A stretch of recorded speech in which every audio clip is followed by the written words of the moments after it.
s'en vient nous rejoindre. Marie-André Hott, j'ai le plaisir de travailler avec Maître Hott depuis plus de, je pense que c'était 25 ans qu'on a célébré. Vieillis-moi pas. 20. Mais le temps, mais ça passe tellement vite en votre compagnie, Marie-André. Donc, Marie-André travaille au contentieux du PA chez PHLF Avocat et spécialisée dans le domaine, je vous dirais, agricole, mais elle fait beaucoup au niveau des assurances, au niveau de la responsabilité civile, de la responsabilité professionnelle, de la réglementation, etc. Donc, c'est ça, d'inventer de la machinerie, parce que souvent c'est la réalité des producteurs agricoles. OK, j'ai besoin de ça. Des fois, c'est parce que l'outil n'existe pas sur le marché, vous décidez de faire quelque chose qui est correct. D'autres fois, l'outil existe, mais vous trouvez que c'est trop cher, vous êtes capable de vous l'arranger chez vous, un semblant de patente qui équivaut à ce qu'il y a sur le marché. Puis d'autres fois, je présume qu'ils les achètent. Vous les achetez, puis vous les modifiez. Ça peut arriver. Donc, ça a différentes implications au niveau juridique. Alors, Marie-André, je te laisse le soin de nous éduquer à ce sujet. Merci beaucoup. Alors, vous m'entendez bien? Parfait. Merci, Denis.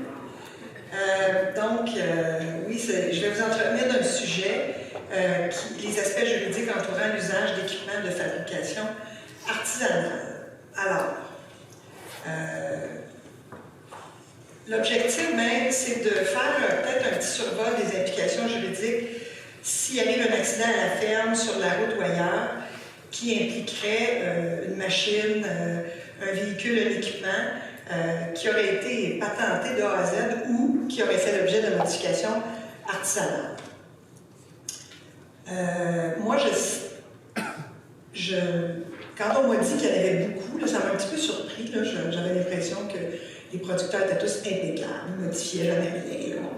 Et on me dit non. Alors, on a des gens qui ont des bonnes idées, qui sont très ingénieux, qui sont habiles et qui font toutes sortes de modifications artisanales à leur véhicule. Et donc, ce qu'on m'a dit, c'est que c'était loin d'être exceptionnel. C'était beaucoup plus fréquent qu'on ne le pense. Alors, évidemment, vous savez, quand les fabricants inventent des machineries, ils sont soumis à des normes. Il y a de la recherche, du développement là, derrière tout ça.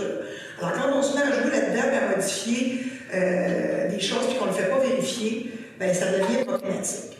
Évidemment, quand on est sur la route, il peut y avoir des cas où la vérification mécanique est exigée du ministère des Transports.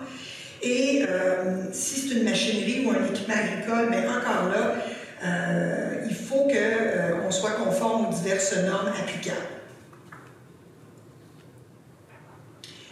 Pour les dommages matériels, c'est un moindre mal. Hein? Oui, on perd un équipement, il arrive quelque chose. C'est un enjeu, moi, que je qualifierais presque de secondaire, parce qu'habituellement, les producteurs agricoles sont assurés, devraient l'être.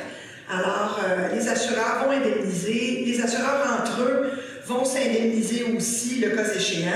Là où ça devient vraiment problématique et où ça peut causer des enjeux extrêmement graves, c'est lorsqu'il y a des dommages corporels qui sont causés parce qu'on a modifié des équipements, des véhicules, des machines agricoles et que, par exemple, un voisin, un membre de la famille, un bénévole, un ami a utilisé l'équipement en question. Alors, quand des blessures graves arrivent, parfois il y a des séquelles importantes qui sont causées à vie et parfois même, de façon plus dramatique, le décès peut survenir. Et là, les gens ont peut-être le réflexe de dire « oui, mais de toute façon, on a des régimes publics au Québec, qualifiés de non-faute. Alors, s'il y a un accident de la route, la SAC va m'indemniser, je pense. S'il y a un accident du travail, la CNSST va peut-être indemniser la victime. C'est pas automatique. Alors, des règles et des exceptions existent. Et mon propos, c'est ça. Ce qu'on va demander, c'est d'aller ailleurs que où les régimes publics s'appliquent. Alors, quand les régimes publics ne s'appliquent pas, quand ce n'est pas un accident du travail, quand ce n'est pas un accident de la route au sens des lois applicables, qu'est-ce qu'il y a? C'est le droit commun qui s'applique. Alors, le droit commun, c'est quoi? D'abord, il y a notre Code civil du Québec qui le prévoit. Ensuite, il y a d'autres obligations qui sont prévues au Code de la sécurité routière pour la vérification mécanique. Et si on ne fait pas ces vérifications-là, il y a des sanctions pénales applicables. Et finalement, dans les cas extrêmes, très très graves, le droit criminel peut trouver application. Alors, les limites des régimes publics no fault, je vais y aller très très rapidement parce que je ne suis pas une spécialiste en santé et sécurité au travail. Vous êtes probablement bien meilleur que moi. Mais il y a évidemment deux lois maîtresses, là, la loi sur la santé et sécurité au travail qui s'applique à tous les employeurs au Québec et la loi sur les accidents du travail et les maladies professionnelles et ça c'est un régime public qui empêche le travailleur de poursuivre son employeur au civil. Alors c'est sans égard à la faute de quiconque, incluant la faute de l'employeur lui-même. Alors le champ d'application, bien, vous le savez, là, vous connaissez ça mieux que moi, ça prend un accident du travail ou encore une maladie professionnelle. Mais il y a des exceptions. Évidemment, un employeur qui ne serait pas visé, qui n'aurait pas de masse salariale, un voisin qui donne un coup de main, un bénévole qui ne serait pas protégé. À ce moment-là, si on est à l'extérieur d'un accident du travail ou si on est à l'extérieur d'une maladie professionnelle, bien, le régime public ne s'appliquera pas. Même chose pour la loi sur l'assurance automobile. Ça aussi, c'est un régime no fault d'indemnisation qu'on connaît bien au Québec, qui fait en sorte qu'une victime d'un accident de la route est indemnisée pour ses préjudices corporels et ça empêche encore là la victime de réclamer au civil ses dommages corporels du responsable de l'accident. Et encore là, ça fait fi ou ça fait en sorte qu'on ne tiendrait pas compte, par exemple, de la maladresse ou de la faute même de la victime. Ce régime-là n'est pas applicable si l'accident est causé par un tracteur de ferme, une remorque de ferme, un véhicule d'équipement ou une remorque d'équipement en dehors d'un chemin public. Alors, si on n'est pas sur un chemin public, le régime no fault de la loi sur l'assurance automobile ne s'appliquera pas. Et c'est là qu'interviennent les règles du droit commun. Alors, les règles du droit commun, bien, rappelons le contexte, là. On modifie une machine, un équipement, soit qu'on la part de A à Z, ou soit qu'on fait des modifications. Est-ce que notre responsabilité civile peut être engagée si on pose des gestes qui font en sorte qu'on modifie ou on fabrique des équipements de façon artisanale? C'est l'article 1457 du Code civil du Québec qui définit c'est quoi la responsabilité civile. Alors, la responsabilité civile, c'est le principe par lequel toute personne a le devoir de respecter les règles de conduite qui, suivant les circonstances, les usages ou la loi, s'imposent à elle de manière à ne pas causer de préjudice à autrui. Elle est, cette personne-là, lorsqu'elle est douée de raison et qu'elle manque à ce devoir, responsable du préjudice qu'elle cause par cette faute à autrui, est tenue de réparer ce préjudice, qu'il soit corporel, moral ou matériel. Alors, il y a trois critères. Ça prend ces trois critères-là pour engager sa responsabilité civile. Ça prend une faute, ça prend un préjudice, puis ça prend un lien de causalité entre les deux. Alors, et le fardeau de la preuve en matière civile, c'est la balance des probabilités. Alors, la faute. Qu'est-ce que c'est la faute? Bien, la faute, c'est la violation d'une norme de conduite qui s'impose selon les circonstances, la loi et les usages. Et ça s'apprécie comment? Comment je suis capable de savoir si j'ai commis une faute? Bien, on compare ça au comportement qu'une personne raisonnable placée dans les mêmes circonstances aurait. Alors, il y a différents types de fautes. Il y a une faute d'action. Alors, je peux poser un geste. Par exemple, je modifie le système de frein, j'enlève les ceintures de sécurité. Alors, je pose un geste, et ça, c'est une faute d'action. Ou encore, je peux poser, ça peut être une faute d'omission, je ne corrige pas un défaut. Alors, je sais qu'il y a quelque chose qui ne fonctionne pas sur une de mes machines ou de mon équipement, je laisse aller les choses, je ne répare pas. C'est une faute d'omission. Et ça s'apprécie, je le disais tantôt, selon différentes choses, les circonstances, la loi, les usages. Les circonstances, bien, ça peut être l'âge de la personne qui utilise la machinerie. Ça peut être, est-ce que j'ai surveillé cette personne-là? C'est quoi les précautions que j'ai prises pour empêcher qu'un dommage survienne? Ça dépend aussi, est-ce que la machinerie, est-ce qu'elle est dangereuse? Est-ce que c'est dangereux? Est-ce que c'est anodin? Est-ce que c'est pas dangereux? Alors, ça, là, toutes les circonstances, quand on arrive devant un juge, là, on se les pose, ces questions-là. On doit également tenir compte des lois. Y a-t-il des normes qui font en sorte qu'on doit respecter certaines dispositions réglementaires? Alors, et les usages, aujourd'hui, c'est un peu, je ne dis pas que c'est moins applicable, mais ça peut arriver. Il y a certains types d'usages qui peuvent s'appliquer. Donc, c'est quoi les usages? Bien, c'est les pratiques courantes dans le milieu. Il y a 3 types de fautes, mais toutes les fautes peuvent engager notre responsabilité civile. Bon. C'est souvent au niveau des dommages là, on peut avoir une importance sur le degré de faute. La faute simple, ben, c'est quoi? Je suis un peu négligent, je suis imprudent, c'est une maladresse que je commets. La faute lourde, ben là, elle est définie au Code civil du Québec.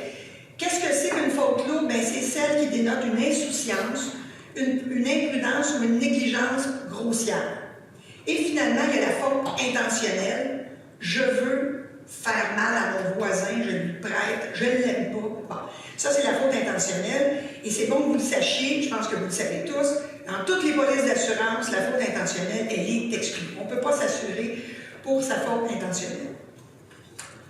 Le préjudice, bien, c'est le 2e critère. Donc, je commets une faute. Si je commets une faute, puis je ne cause aucun dommage, tant mieux, je m'en retourne chez nous, je suis bien content. Mais je commets une faute, je cause un dommage. Alors, le préjudice, c'est les dommages qui sont subis. Je n'ai pas l'intention de passer à travers ça, mais tous les types de dommages et intérêts, là, pour le préjudice corporel, j'en ai fait une liste, le coût des soins, les pertes de revenus, la perte de capacité de gain, je deviens paraplégique, je ne peux plus, j'ai des incapacités fonctionnelles, les pertes non pécuniaires, perte de jouissance de la vie, préjudice esthétique, souffrance physique ou morale. Alors ça rentre dans le préjudice corporel. Les préjudices matériels, même chose, la valeur du bien, coût de réparation, la perte de profit, ben, je ne peux plus utiliser ce bien-là. Le préjudice moral, qui est davantage un préjudice psychologique. Et finalement, les dommages punitifs en vertu de la charte lorsque la faute est qualifiée de lourde ou intentionnelle. Le lien de causalité, et encore là, ça prend ce 3e critère. Alors, quand on va devant les tribunaux, on doit être capable de prouver que la personne a commis une faute, j'ai subi un dommage, mais il y a un lien entre les deux. S'il n'y a pas de lien entre les deux, vous ne serez pas responsable. Donc, la faute doit être la cause directe du dommage, ou, dit autrement, bien, le dommage, c'est l'effet immédiat d'une conduite fautive. Et quand on parle de dommage, que la faute doit être la cause directe du dommage, bien, il ne faut pas que ce soit une victime par ricochet. Alors, habituellement, la victime elle-même va pouvoir obtenir des dommages-intérêts, mais la famille immédiate de la victime aussi. Là, il y a plein de jurisprudences qui ont établi ça, que le père, la mère qui perd un enfant, etc., un frère, une sœur, pourrait réclamer des dommages-intérêts également de l'auteur du dommage. Des exemples de situations à risque où le droit commun pourrait s'appliquer. Alors, des tours de tracteurs, de bobcat, de VTT, de voitures à foin, de remorques artisanales. Quand on se promène en famille sur la ferme, on décide d'amener nos amis, nos voisins, il y a un potentiel de risque si les équipements sur lesquels on fait faire des tours sont artisanales ou on a modifié des éléments de sécurité. Les fermes qui font de l'agrotourisme, on fait de la visite de ferme en public, on utilise des véhicules qui ne sont pas conformes aux normes du fabricant parce que, pour toutes sortes de raisons, il y a un potentiel de risque là. On prête un équipement ou une machine agricole modifiée à un voisin. Alors, on n'est pas dans un contexte de droit du travail, là, donc c'est un voisin. On enlève des ceintures de sécurité, on enlève des sièges, des protecteurs, des systèmes de sécurité. Encore là, il y a un potentiel de risque. Alors, la responsabilité du producteur pourrait potentiellement être engagée si, par exemple, les passagers d'une remorque à foin chutent, se blessent lors d'une visite de ferme parce qu'on a enlevé les côtés de la remorque, par exemple. Le voisin d'un producteur perd l'usage de son bras au contact de l'arbre de transmission et prise de force qui aurait plus de protecteur. une explosion d'une chaudière artisanale cause le décès d'un visiteur. C'est des exemples que je vous donne. Là. Une planteuse automotrice artisanale cause le décès d'un ami ou d'un voisin qui donne un coup de main au producteur. Ou encore, autre exemple, un neveu, une nièce meurt en tombant d'une échelle en bois artisanal. L'échelle est fixée au mur, il n'y a pas de main courante, etc., etc. Alors, vous avez probablement dans vos bureaux peut-être plein d'autres exemples comme ça. Mais je souhaitais simplement faire peut-être un tour d'horizon des possibilités pour un producteur agricole qui modifie des équipements, des voitures, des machines agricoles. Le potentiel de risque est grand et le potentiel d'engager sa responsabilité est grand. Exemple, c'est une chaudière artisanale qui a explosé. C'est une photo qu'on m'a précieusement transmise. Un accident, une échelle sans main courante. Encore là, on a des amis qui arrivent à la ferme, on les laisse rentrer dans une étable, ils montent en haut, ils tombent. Il y a un potentiel de risque. Un planteur de céleri patenté, là, qui est tiré par un tracteur. On enlève les bancs, on n'a pas accès au système de frein.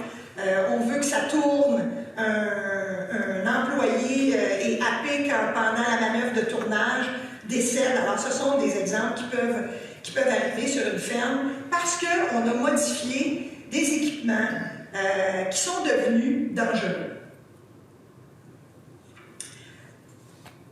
Bon, maintenant, comment on fait, j'en ai parlé un petit peu tantôt, quand on se demande si le producteur agit en personne raisonnable, prudente et diligente dans les circonstances, devant un tribunal, le juge se poserait cette question-là. Alors, c'est quoi l'âge et le degré de connaissance de la victime? Alors, si c'est le voisin qui est un producteur agricole, qui connaît déjà la machinerie, bien là, peut-être que les circonstances sont peut-être un peu moins graves que si c'est un jeune de 14 ans qui n'a jamais travaillé sur une ferme qui a eu accès à une machinerie. C'est quoi les précautions qu'on a prises pour éviter? Est-ce qu'on a donné des... est-ce qu'on a informé la personne, l'utilisateur? Est-ce qu'on était présent sur les lieux? Est-ce qu'on a surveillé l'utilisation de la machinerie ou du véhicule ou de l'équipement en question? C'est quoi le degré de dangerosité de l'objet? Est-ce que c'est un objet qui n'est pas dangereux? Est-ce que ça comporte des pièges? Est-ce que le système, le loquet de sécurité, bien, on pense qu'il fonctionne, mais finalement, il ne fonctionne pas? Est-ce qu'on a entretenu la machinerie? Est-ce qu'on a vérifié par un tiers? Donc, est-ce qu'on a embauché un tiers? On décide de modifier un tracteur, un planteur à maïs, etc. Et on va chez le fabricant et on lui dit, est-ce que c'est conforme? Est-ce que je peux l'utiliser sans qu'il y ait de risque? Si on n'a pas pris ces précautions-là, si le fabricant n'a pas jeté un œil dessus, ou encore le fournisseur de biens, le potentiel de risque et d'engagement de responsabilité, il est présent, il est grand. Ça m'amène à vous parler d'un autre élément, qui est un petit peu, et là j'ouvre une parenthèse parce qu'on fait appel à de la modification artisanale de biens, mais dans le Code civil du Québec, il y a aussi des dispositions qui font en sorte que la preuve est plus facile d'engager la responsabilité d'un propriétaire d'un bien quand le dommage est causé par le fait autonome du bien. Je trouvais que c'était important de vous en parler, alors je vous le mets en parenthèse parce que ça ne s'appliquera pas en principe si on est capable de prouver que le producteur agricole a posé un geste puis qu'il a modifié un bien, puis on sait que c'est ça la faute, qu'il y a une faute commise.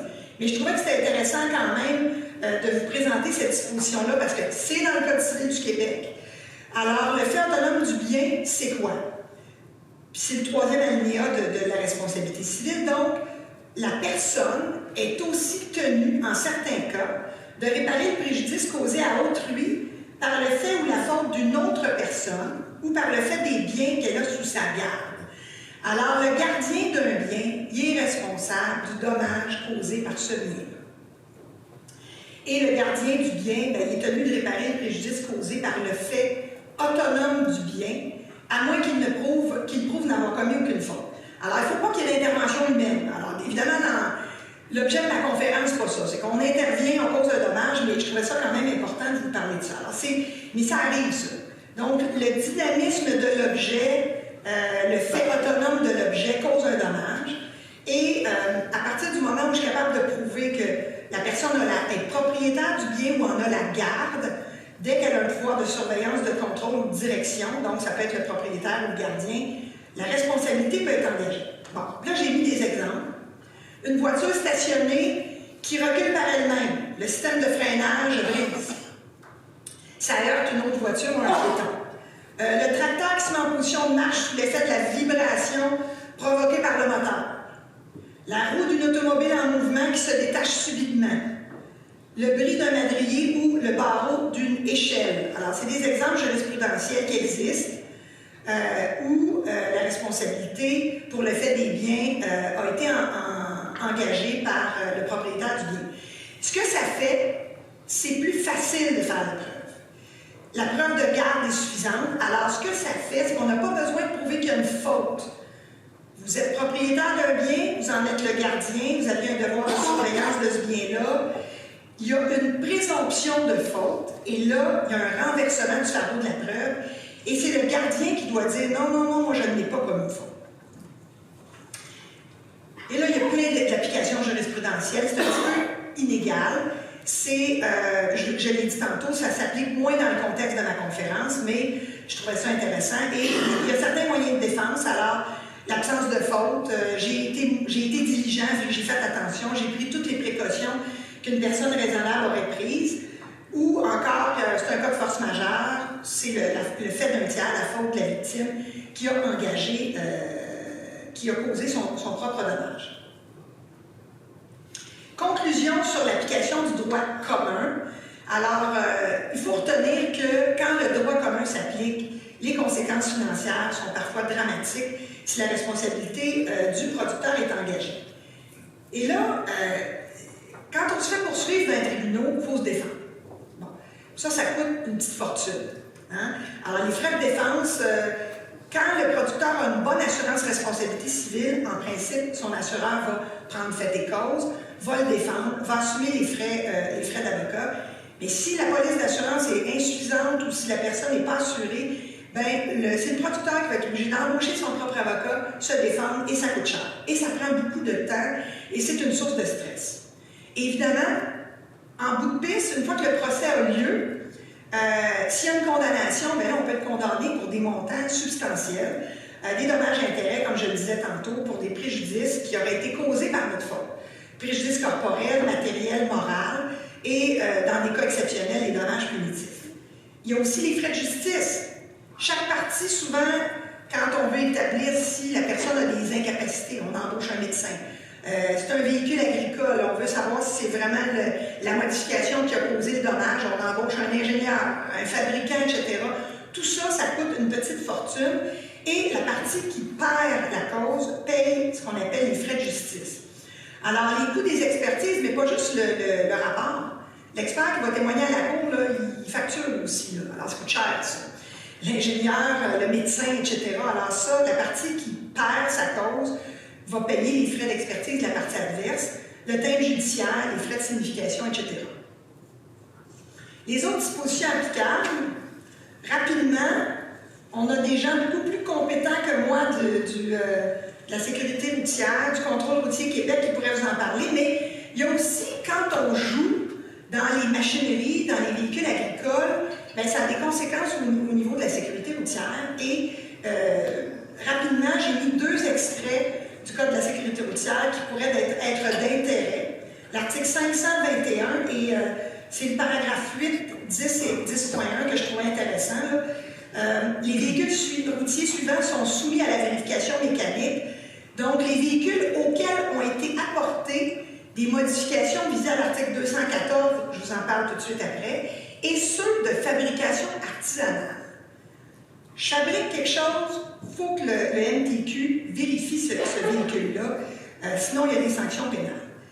Paragraphe 10. Les véhicules désignés par un agent de la paix qui a des motifs raisonnables de croire qu'ils ont subi des modifications visées à 214 ou qui sont dans un état qui constitue un danger. Et les véhicules qui de la vie de la société, donc la SAC, sont dans un état tel qu'ils constituent un danger et ceux pour lesquels elle a des motifs raisonnables de croire qu'ils ne sont pas conformes au présent code. 214, c'est l'interdiction de mettre en circulation l'un ou l'autre des véhicules suivants. Donc, un véhicule routier destiné à circuler sur un chemin public qui a subi des modifications susceptibles d'affecter sa conformité aux dispositions de la loi sur la sécurité automobile. Un véhicule qui est destiné à circuler sur un chemin public qui a subi des modifications susceptibles de diminuer sa stabilité ou son freinage, dont notamment au châssis, la carrosserie, un système ou un mécanisme ou si on a carrément converti ça en un autre type de véhicule. Et finalement, le véhicule automobile de fabrication artisanale. Alors, on n'a pas le droit de mettre ça sur la route et il peut être remis en circulation après que la SAAQ l'ait vérifié, les modifications qu'on a voulu y apporter, ou les composantes, ou leur assemblage, ou encore la SAAQ peut exiger aussi certains renseignements qui lui permettent de conclure que ce véhicule-là est dorénavant sécuritaire. Il y a des sanctions pénales. Défaut de se soumettre à la vérification mécanique, il y a des amendes de 700 à 2100 $ pour le propriétaire ou l'exploitant. Et si on n'a pas le droit de remettre en circulation un véhicule et qu'on le fait néanmoins, il y a également des amendes, 350 à 1050 $ pour le propriétaire et l'exploitant. La responsabilité criminelle. Bon, c'est la dernière section de ma conférence. C'est pas fréquent, là. Ça arrive plutôt rarement, mais c'est possible. Et c'est important de connaître ces règles-là pour s'apercevoir que si on agit de façon vraiment importante et qu'on est très, très téméraire, s'il y a des fautes lourdes qui démontrent une insouciance déréglée ou téméraire à l'égard d'autrui, des accusations criminelles pourraient être portées ou de négligence criminelle ou d'homicide involontaire par le directeur des poursuites criminelles et pénales, le fameux DPCP au Québec. Et là, ça va arriver, évidemment, plus souvent qu'autrement, lorsqu'il y aura des blessures très graves qui vont être causées ou lorsqu'un décès survient. Je vous parlais du fardeau de la preuve en matière civile, c'est la balance des probabilités. En matière criminelle, le fardeau de la preuve est très lourd à rencontrer. C'est la preuve hors de tout doute raisonnable. Alors, il faut que le juge soit convaincu et qu'il n'ait aucun doute que la personne doit être condamnée, sinon il est obligé de la quitter. C'est la raison pour laquelle il y a plein d'accidents qui peuvent survenir où on pourrait penser qu'il y a un degré de faute de nature criminelle, mais le fardeau est tellement lourd à rencontrer qu'il n'y a pas beaucoup de cas répertoriés et je vous avoue que j'ai fouillé pour savoir si j'aurais pas pu trouver une histoire de patenteux qui aurait été condamné, j'en ai pas trouvé. Et je vous dirais même qu'en santé, sécurité au travail, il y en a très peu. Il n'y a pas beaucoup de cas. Il y en a quelques-uns, mais il n'y en a pas beaucoup, compte tenu notamment du fardeau de la preuve. Deux dispositions qui sont intéressantes. Donc, la négligence criminelle. Qu'est-ce que c'est la négligence criminelle? Est coupable de négligence criminelle quiconque, soit en faisant quelque chose, donc je pose un geste, soit en omettant de faire quelque chose, je ne fais rien, et j'ai le devoir de poser ce geste-là. Et là, je montre, soit en faisant quelque chose ou en omettant de le faire, je montre une insouciance déréglée ou téméraire à l'égard de la vie ou de la sécurité d'autrui. Et la définition du devoir au code criminel, c'est pour l'application de la négligence criminelle, c'est le devoir, c'est une obligation imposée par la loi. Alors, en matière de santé et sécurité au travail, évidemment, c'est pas l'objet de ma conférence, mais c'est certain que toutes les normes et dispositions de la loi sur la santé et sécurité au travail, toute la réglementation qui s'applique, si on ne la respecte pas, peut-être qu'on n'accomplit pas un devoir qu'on avait l'obligation d'accomplir. L'insouciance déréglée ou téméraire à l'égard de la vie ou de la sécurité ou d'autrui, alors c'est ça la négligence criminelle. Alors le DPCP, qu'est-ce qu'il doit démontrer à la Cour? Il doit démontrer une dérogation marquée à la norme de conduite d'une personne raisonnablement prudente. Alors, tantôt au civil, je vous parlais un peu d'un concept similaire, mais c'est toujours ça. La personne placée dans les mêmes circonstances aurait-elle fait la même chose? Et la négligence criminelle, ben, c'est le geste que j'ai posé ou l'omission de poser le geste. Donc, mon acte négligent doit avoir causé des blessures corporelles ou la mort. Et l'écart marqué est important par rapport à la conduite d'une personne raisonnablement prudente dans des circonstances où l'accusé, puis c'est ça le critère, où j'avais conscience qu'il y avait un risque. Moi, peut-être que c'était pas une bonne idée ce que je suis en train de faire là, j'ai rien fait pour l'éviter, ou encore j'ai été carrément insouciant. Il y a peut-être un risque, je ne l'évalue pas, c'est dangereux, j'accorde pas suffisamment d'attention à ce risque-là. Les sanctions possibles, bien, sont dramatiques. La prison en perpétuité si la négligence a causé le décès. Évidemment, c'est des maximums. La prison en perpétuité, ça n'arrive pas toujours, mais c'est la sanction maximale. Et si c'est des lésions corporelles qui sont causées, 10 ans de prison, c'est le maximum qui peut être donné. L'homicide involontaire, c'est extrême. Là. On est dans une situation extrême. Alors, c'est quoi? C'est drôlement défini au code criminel. Quand on lit la définition d'homicide involontaire, bien, on la définit en excluant d'autres choses. Alors, l'homicide coupable qui n'est pas un meurtre ou un infanticide constitue un homicide involontaire coupable. Alors, le meurtre, bien évidemment, je veux tuer quelqu'un, c'est facile. L'infanticide, même principe, c'est un enfant. Alors, si on est à l'extérieur de ça, c'est potentiellement un homicide involontaire coupable. C'est pour ça qu'on accole le vocabulaire du mot involontaire à la notion d'homicide. Les critères. Mais la conduite de l'accusé pose un geste illégal. Alors, encore là, c'est un écart marqué par rapport à la conduite d'une personne raisonnable placée dans les mêmes circonstances. Et cette même personne-là, placée dans les mêmes circonstances, elle aurait prévu le risque. Alors, ce que je suis en train de faire, là, oui, il y a un potentiel de lésion corporelle, mais je ne pense pas que la mort va survenir. Malheureusement, la mort survient. Alors, c'est ça l'homicide involontaire. Alors, la personne placée dans les mêmes circonstances va savoir qu'il y a un danger de lésion corporelle. Elle ne pense pas que la mort va survenir. Malheureusement, la mort survient. Deux exemples que j'ai mis en contexte d'accident du travail, comme je vous dis, en contexte de personnes qui modifient un équipement, une machine artisanale, je n'ai pas trouvé aucune jurisprudence. Donc, deux exemples. Une usine de fabrication de dalles de blocs de béton condamnée à une amende de 110 000 pour négligence criminelle causant la mort d'un employé qui a perdu la vie parce que le système de sécurité, lors d'une tentative de déblocage de planches, n'était pas activé. Et en 2018, un accident qui est bien connu de la CNSST, un employeur qui est condamné dans le domaine de la construction, un employeur qui est condamné pour homicide involontaire coupable à la suite du décès de son employé qui a péri dans une tranchée d'excavation qui n'avait pas été étançonnée de façon sécuritaire et l'employeur a écopé d'une peine de 18 mois de prison. Conclusion, un pensée si bien. Alors, j'ai fait peur un peu aux gens, mais c'est un peu l'objectif. Alors, les producteurs agricoles et forestiers doivent être bien conscients des risques encourus lorsqu'ils procèdent à des modifications de leurs équipements, de leurs machines ou de leurs véhicules. Quand on va sur la route, ça prend une vérification mécanique. En cas d'accident de travail de la route, les régimes publics peuvent s'appliquer en principe. Et les victimes de dommages corporels sont indemnisées en fonction des barèmes qui sont prévus. Sinon, c'est le droit commun qui s'applique avec les règles que je vous ai mentionnées précédemment.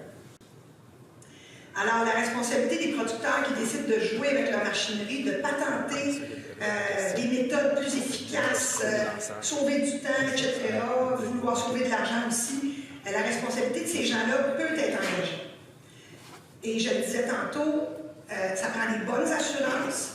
Quand l'assureur est appelé, il peut prendre fait et cause si la poursuite est devant la cour. Et ultimement, l'assureur va indemniser la victime, mais dans les limites de la police d'assurance. Si la personne devient paraplégique puis que ça coûte des millions, puis qu'on a 1 million de couverture d'assurance, bien, le restant, c'est le producteur qui va l'assumer, qui va devoir l'assumer. Alors, puis s'il n'y a carrément pas de couverture d'assurance ou s'il y a des exclusions, ben, les producteurs fautifs ou négligents doivent se défendre eux-mêmes et ultimement assumer les dommages-intérêts s'ils se font condamner par le tribunal. Alors, oui, il faut être bien assuré, il faut être bien protégé par une assurance responsabilité adéquate, pas juste pour les activités liées à l'exploitation de sa ferme, mais aussi pour nos activités personnelles, carrément, à la maison. La fierté, la conclusion, ça peut se transformer en cauchemar si un accident survient sur la route, à la ferme ou ailleurs. Voilà.